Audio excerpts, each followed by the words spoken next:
ang mga diskurso ni Kristo ng mga huling araw.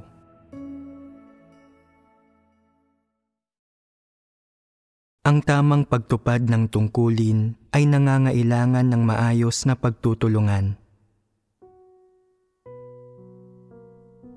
Ang maayos na pagtutulungan ay kailangan sa wastong pagtupad ng tungkulin.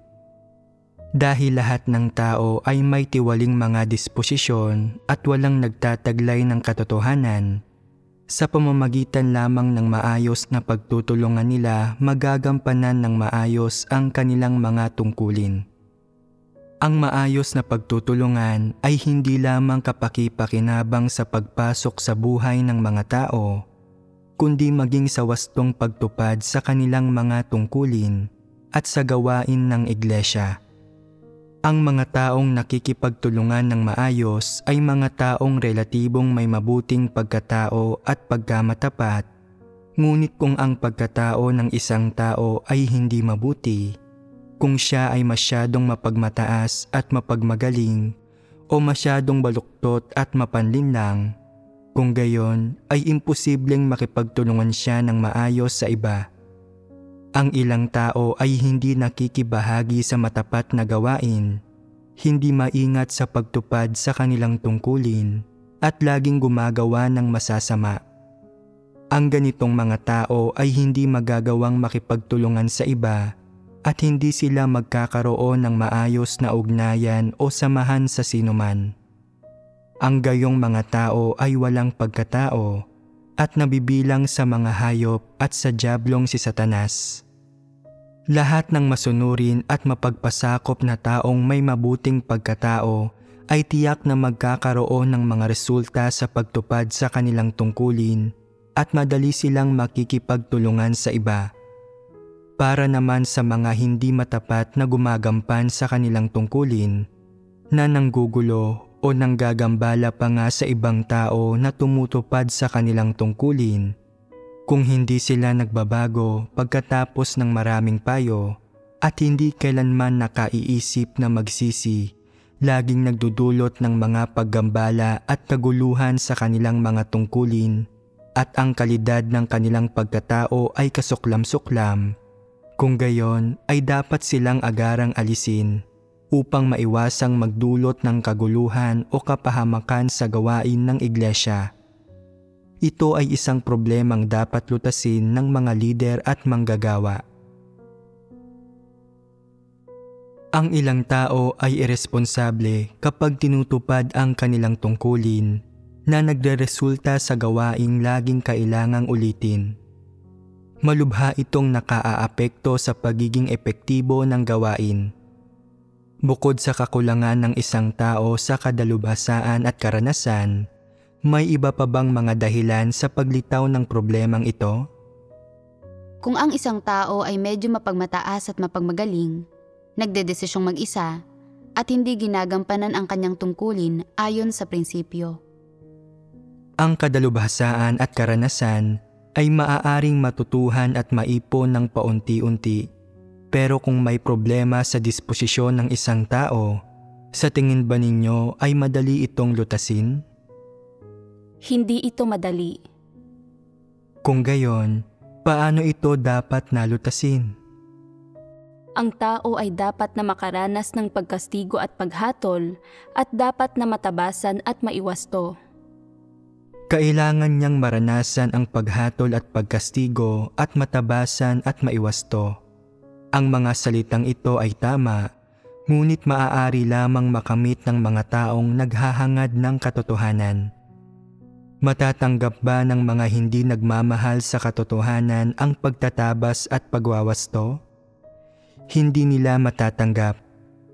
Kapag palaging kailangang uliting gawin ang trabaho habang ginagampanan ng mga tao ang kanilang tungkulin, ang pinakamalaking problema ay hindi ang kakulangan sa dalubhasang kaalaman o kawalan ng karanasan, kundi dahil lubha silang mapagmagaling at mayabang, dahil hindi sila maayos na nagtutulungan, kundi nagpapasya at kumikilos sila ng mag-isa na ang resulta ay ginugulo nila ang trabaho at wala silang natatapos at nasasayang ang lahat ng pagsisikap. At ang pinakamatinding problema rito ay ang mga tiwaling disposisyon ng mga tao. Kapag napakatindi ng mga tiwaling disposisyon ng mga tao, hindi na sila mabubuting tao, masasamang tao na sila. Ang mga disposisyon ng masasamang tao ay mas higit na matindi kaysa sa mga ordinaryong tiwaling disposisyon. Malamang na makagawa ng masasamang gawa ang masasamang tao, malamang na gambalain at guluhin nila ang gawain ng iglesia. Ang tanging kayang gawin ng masasamang tao kapag ginagampanan nila ang isang tungkulin ay ang hindi maayos na gawin at guluhin ang mga bagay-bagay. Ang kanilang paglilingkod ay mas nakakasama kaysa nakakabuti. Ang ilang tao ay hindi masama, ngunit ginagampanan nila ang kanilang tungkulin ayon sa sarili nilang mga tiwaling disposisyon at wala rin silang kakayahang gampanan ng maayos ang kanilang tungkulin. Sa kabuuan, ang mga tiwaling disposisyon ay labis na nakasasagabal sa mga taong ginagampanan ng maayos ang kanilang tungkulin. Aling aspeto ng mga tiwaling disposisyon ng mga tao sa palagay ninyo ang may pinakamalaking epekto sa bisa ng pagganap nila sa kanilang tungkulin? Pagmamataas at pagmamagaling. At ano ang mga pangunahing pagpapamalas ng pagmamataas at pagmamagaling? Paggawa ng desisyon ng mag-isa, paggawa ng kung ano ang gusto ninyo, hindi pakikinig sa mga mungkahi ng ibang tao, hindi pagkonsulta sa iba, hindi pakikipagtulungan ng maayos, at laging pagsisikap na kayo ang may huling desisyon sa mga bagay-bagay. Kahit na may ilang kapatid na nagtutulungan sa paggawa ng isang partikular na tungkulin, ginagawa ng bawat isa ang kanilang sariling gawain. May ilang lider ng grupo o tagapangasiwa ang laging gustong sila ang may huling desisyon. Anuman ang kanilang ginagawa, hindi sila nakikipagtulungan ng maayos sa iba at hindi sila nakikipagbahaginan at padalos-dalos na ginagawa ang mga bagay-bagay nang hindi nakikipagkasundo sa iba. Gusto nilang makinig ang lahat sa kanila at narito ang problema. Higit pa, kapag nakita ng iba ang problema, ngunit hindi lumabas para pigilin ang taong namumuno, sa huli ay nagdudulot ito ng isang sitwasyon kung saan ang mga tao ay hindi epektibo sa kanilang mga tungkulin. Talagang nagugulo ang gawain at lahat ng sangkot ay kailangang ulitin ang kanilang trabaho. Pinapagod ang kanilang sarili sa proseso. Sino ang may pananagutan sa pagdudulot ng gayon katinding resulta? Ang taong namumuno. May pananagutan din ba ang ibang taong nasasangkot? Ang taong namumuno ay nagdesisyong mag-isa, pinipilit na gawin ang mga bagay sa kanilang paraan, at nakita ng iba ang problema pero walang ginagawa upang pigilin sila at mas seryoso pa, sumusunod pa sila. Hindi ba sila nagiging mga kasabwat? Kapag hindi mo pinigilan, hinarangan o nilantad ang taong ito, sa halip ay sumunod sa kanila at pinayagan silang manipulahin ka, hindi mo ba binibigyan ng kalayaan si Satanas na guluhin ang gawain ng iglesia? Tiyak na problema ninyo ito. Kapag may nakikita kayong problema pero wala kayong ginagawa para pigilan ito, hindi kayo nagbabahagi tungkol dito at hindi ninyo sinusubukang limitahan ito, at dagdag pa roon, hindi ninyo ito iniuulat sa mga nakatataas sa inyo, kundi nagiging mapagpalugod kayo sa ibang tao. Tanda ba ito ng kawalang katapatan? Tapat ba sa Diyos ang mga mapagpalugod sa mga tao? Hindi ni katiting. Ang gayong tao ay hindi lamang walang katapatan sa Diyos, kumikilos pa siya bilang isang kasabwat ni Satanas, katulong at alagad nito. Wala siyang katapatan sa kanyang tungkulin at responsibilidad, ngunit kay Satanas, lubos siyang tapat. Narito ang diwa ng problema. Pagdating sa propesyonal na kakulangan, posible na patuloy na matuto at pagsamahin ang inyong mga karanasan habang ginagampanan ang inyong tungkulin. Ang ganitong problema ay madaling lutasin. Ang pinakamahirap na lutasin ay ang tiwaling disposisyon ng tao. Kung hindi ninyo hinahangad ang katotohanan o nilulutas ang inyong tiwaling disposisyon, kundi palagi kayong nagiging mapagpalugod sa mga tao at hindi ninyo iwinawasto o tinutulungan ang mga taong nakita ninyong lumalabag sa mga prinsipyo, ni hindi ninyo sila inilalantad o ibinubunyag, kundi palagi kayong umaatras, hindi ninyo inaako ang responsibilidad, ang gayong pagganap sa tungkulin na tulad ng sa inyo ay ikokompromiso lamang at aantalahin ang gawain ng iglesia. Ang pagturing sa pagtupad ng iyong tungkulin bilang isang maliit na bagay nang hindi umaako ng kahit kaunting responsibilidad ay hindi lamang nakaaapekto sa pagiging epektibo ng gawain, kundi humahantong din sa paulit-ulit na pagkaantala sa gawain ng iglesia. Kapag ginagampanan mo ang iyong tungkulin sa ganitong paraan, hindi ba't ginagawa mo lang kung ano ang pwede na at nagiging mapanlinlang ka sa Diyos? Nagpapakita ba ito ng anumang debosyon sa Diyos? Kung lagi kang nagsisikap na gawin lang kung ano ang pwede na habang tumutupad sa iyong tungkulin, at patuloy kang walang pagsisisi, hindi maiiwasang itiwalag ka. Paano mo dapat harapin ang mga paghihirap na nararanasan mo habang ginagampanan ang iyong tungkulin? Ang pinakamainam na paraan ay ang sama-samang hanapin ng lahat ang katotohanan para lutasin ang isang problema at magkaroon ng pagkakasundo. Hanggat nauunawaan mo ang mga prinsipyo, malalaman mo kung ano ang gagawin. Ito ang pinakamainam na paraan para lutasin ang mga problema. Kung hindi mo hinahanap ang katotohanan para malutas ang isang problema, at sa halip ay kumikilos ka lamang ayon sa iyong mga personal na haka-haka at imahinasyon, kung gayon ay hindi mo ginagampanan ang iyong tungkulin. Ano ang pagkakaiba nito sa paggawa sa isang sekular na lipunan o sa mundo ni Satanas? Ang sambahayan ng Diyos ay pinaghaharian ng katotohanan at ng Diyos.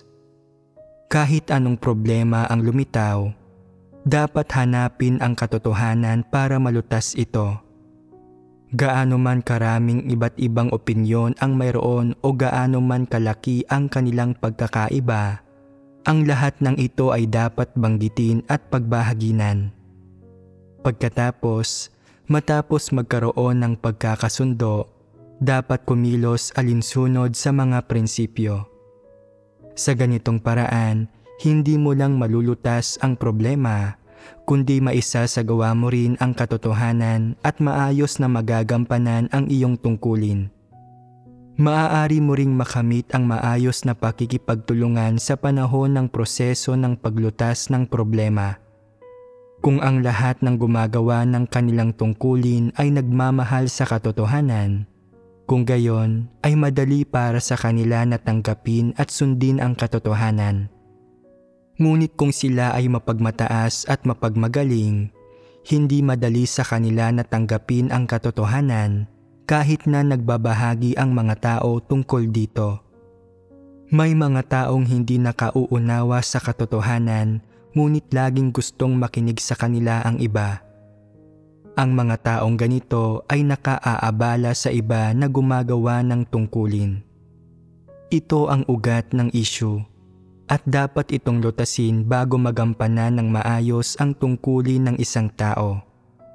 Kung, sa paggawa ng kanyang tungkulin, ang isang tao ay laging mapagmataas at matigas ang ulo, laging nagdedesisyong mag-isa, ginagawa ang lahat ng walang pag-iingat at ayon sa sariling kagustuhan, nang hindi nakikipagtulungan o nakikipag-usap sa ibang tao, at hindi naghahanap ng mga katotohanang prinsipyo, Anong uri ng saloobin ito ng isang tao sa kanyang tungkulin?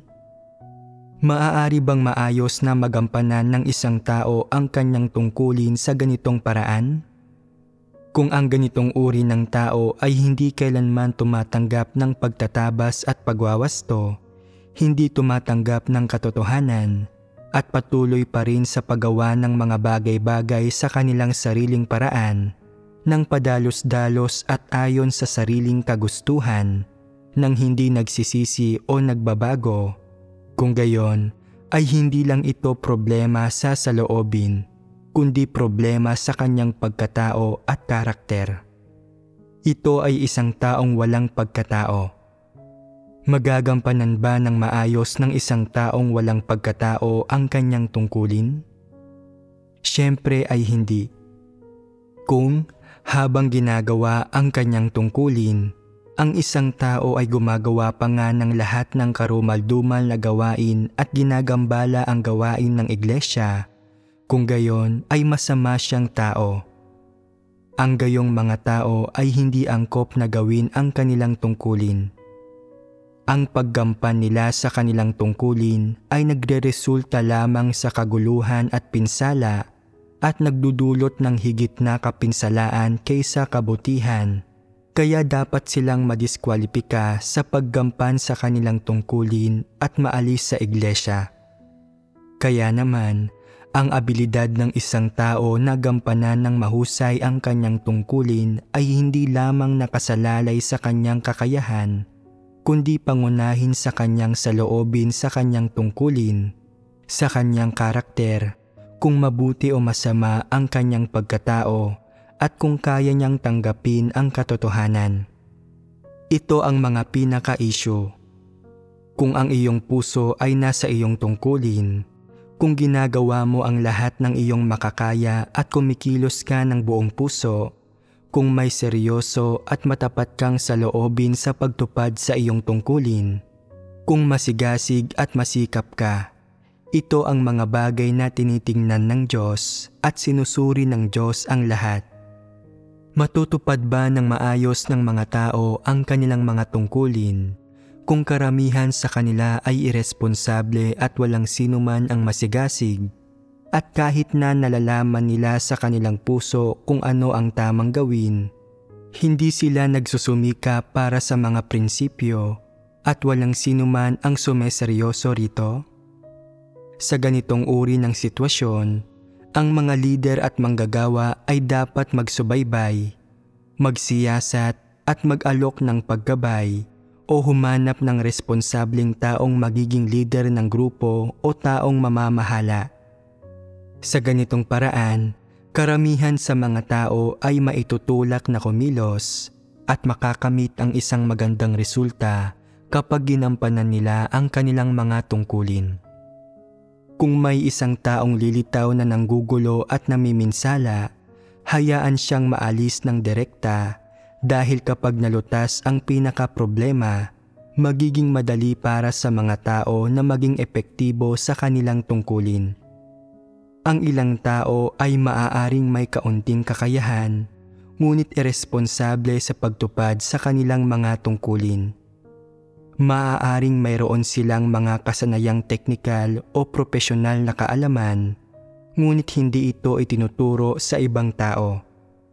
Dapat malutas ng mga lider at manggagawa ang problemang ito. Dapat silang magbahagi sa mga taong iyon at hikayatin ang mga ito na ituro ang kanilang mga kasanayan sa iba, upang sa lalong madaling panahon ay matutuhan ng iba ang mga kasanayan at maging dalubhasa sa propesyonal na kaalaman. Bilang isang taong bihasa sa propesyonal na kaalaman, hindi ka dapat magmagaling o magmalaki sa iyong mga kwalifikasyon. Dapat mong ituro ng maagap ang iyong mga kasanayan at kaalaman sa mga baguhan para lahat ay sama-samang magampanan ng mabuti ang kanilang mga tungkulin. Maaaring ikaw ang pinakamaalam tungkol sa iyong propesyon at nangunguna pagdating sa kasanayan, ngunit ito ay isang kaloob na ibinigay sa iyo ng Diyos, at dapat mo itong gamitin upang magampanan ang iyong tungkulin at mapakinabangan ang iyong mga kalakasan. Gaano ka man kasanay o katalentado, hindi mo kakayaning mag-isa ang gawain. Mas mabisang nagagampanan ang isang tungkulin kung ang bawat isa ay kayang unawain ang mga kasanayan at kaalaman ng isang propesyon. Ayon nga sa kasabihan, anuman ang tibay ng piling abaka, ay wala ring lakas kapag nag-iisa. Gaano man kahusay ang isang individual, kung wala ang tulong ng iba, hindi ito sapat. Sa makatuwid, walang sino man ang dapat maging mapagmataas at walang sino man ang dapat maghangad na kumilos o magdesisyon ng mag-isa. Dapat talikuran ng mga tao ang laman, isantabi ang kanilang sariling mga ideya at opinyon, at makipagtulungan ng maayos sa lahat. Ang sinumang may propesyonal na kaalaman ay dapat na buong pagmamahal na tumulong sa iba upang maging dalubhasa rin ang iba sa mga kasanayan at kaalamang ito. Kapaki-pakinabang ito sa pagganap sa tungkulin. Kung ang pagkakaroon ng kasanayan ay laging tinitingnan at tinuturing bilang pagkakakitaan, at natatakot ka na ang pagtuturo nito sa iba ay magreresulta sa iyong pagkagutom, ito ang pananaw ng mga hindi mananampalataya. Ito ay isang makasarili, kasuklam-suklam na gawain at hindi ito tatanggapin sa sambahayan ng Diyos. Kung hindi mo kailanman magawang tanggapin ang katotohanan at hindi ka kailanman handang tumupad ng serbisyo, ititiwalag ka lamang.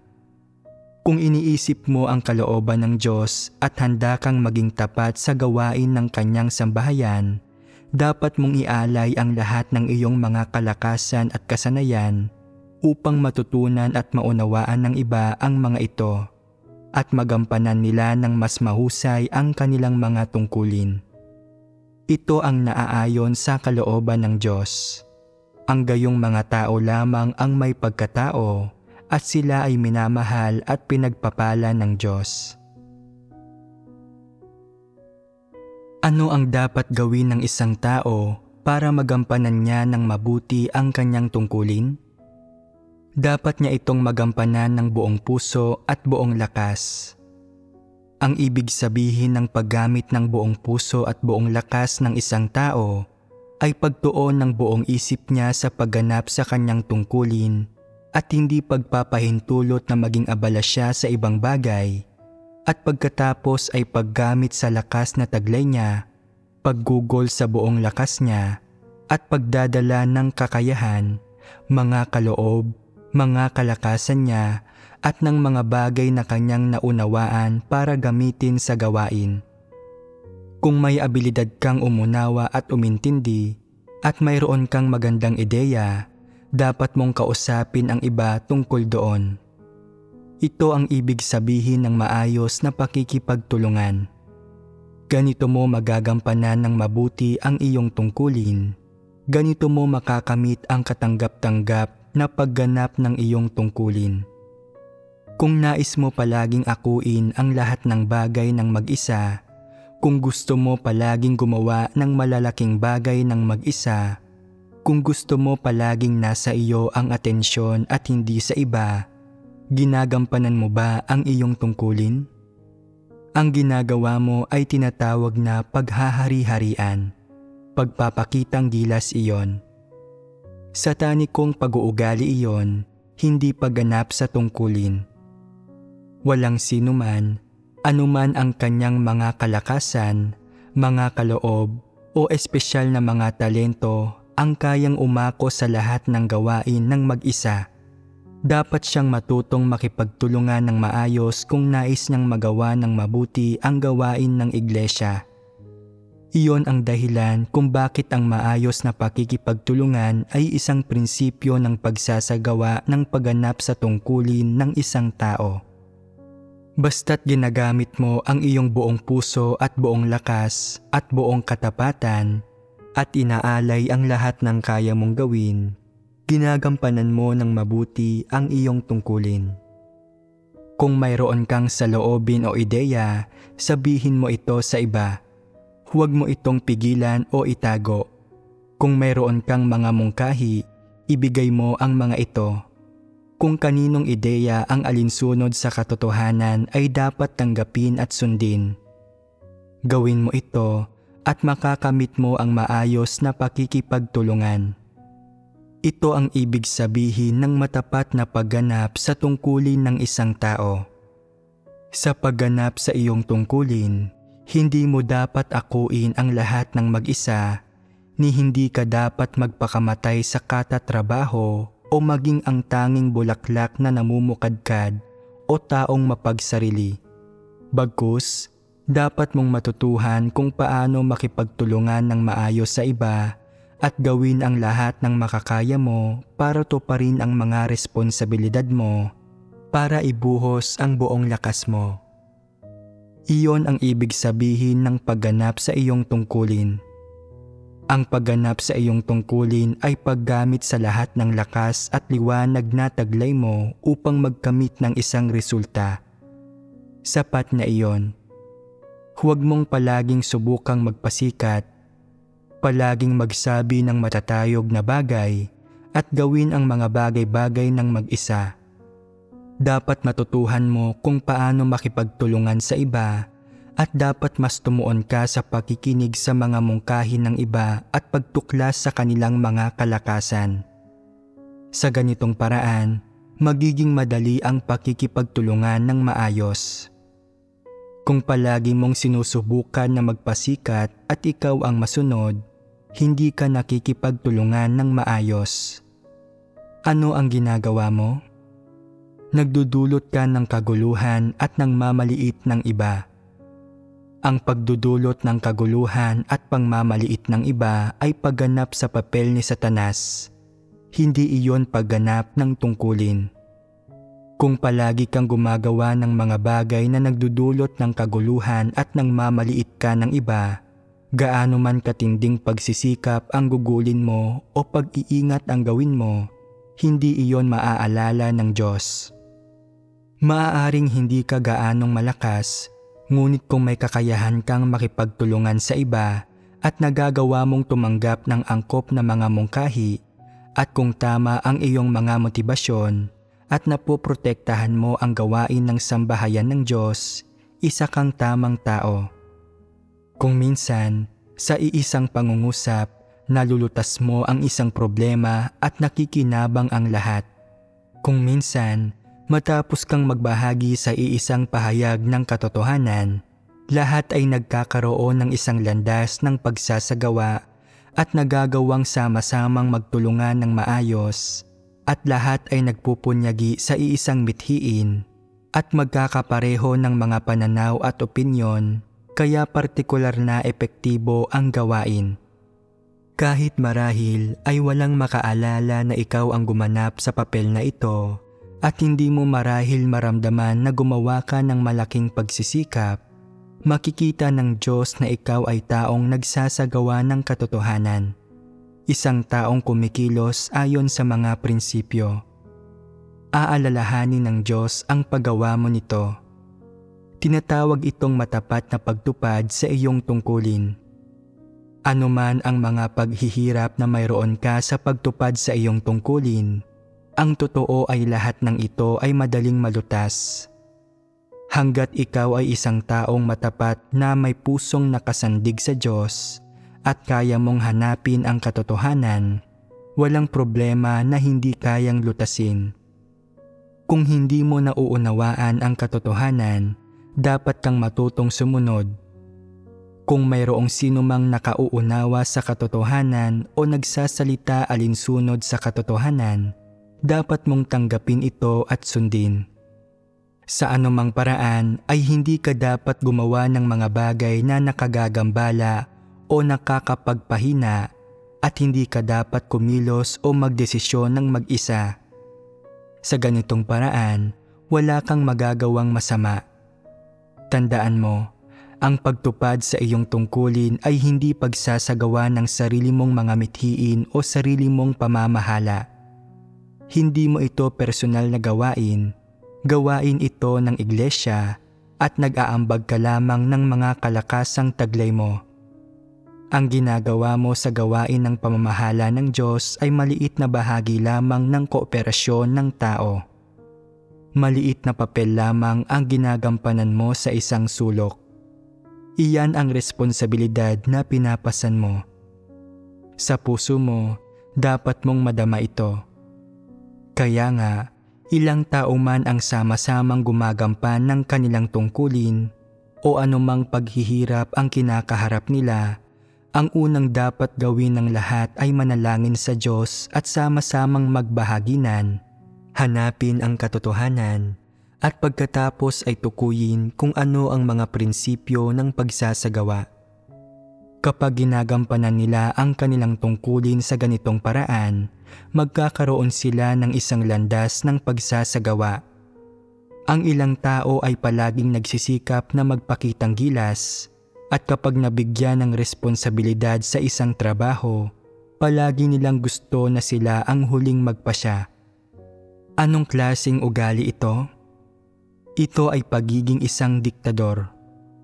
Pinaplano nila ng mag-isa ang mga ginagawa nila nang hindi ipinagbibigay alam sa iba at hindi tinatalakay ang kanilang mga opinyon sa sinuman. Hindi nila ibinabahagi ang mga ito sa sinuman o ipinahahayag ang mga ito, sa halip ay itinatago ang mga ito sa kanilang mga puso. Kapag panahon ng kumilos, nais nilang palaging pahangain ang iba sa pamamagitan ng kanilang mga mahuhusay na gawain upang bigyan ang lahat ng isang malaking sorpresa upang maging mataas ang pagtingin ng iba sa kanila. Iyon ba ay pagganap sa kanilang tungkulin? Sinisikap nilang magpakitang gilas at kapag mayroon na silang katayuan at kabantugan, magsisimula silang magpatakbo ng sarili nilang operasyon. Hindi ba't matitindi ang ambisyon ng mga taong ito? Bakit hindi mo sasabihin sa sinuman kung ano ang iyong ginagawa? Dahil hindi lang sa iyo ang gawaing ito, bakit ka kikilos nang hindi ito tinatalakay sa sinuman at nagpapasyang mag-isa? Bakit ka kikilos ng palihim na gumagawa sa kadiliman upang walang makaalam tungkol dito? Bakit palagi mong sinusubukan na ikaw lang ang pakikinggan ng mga tao? Malinaw na tiningnan mo ang gawaing ito bilang sarili mong personal na gawain. Ikaw ang amo at ang lahat ng iba pa ay mga manggagawa. Lahat sila ay nagtatrabaho para sa iyo.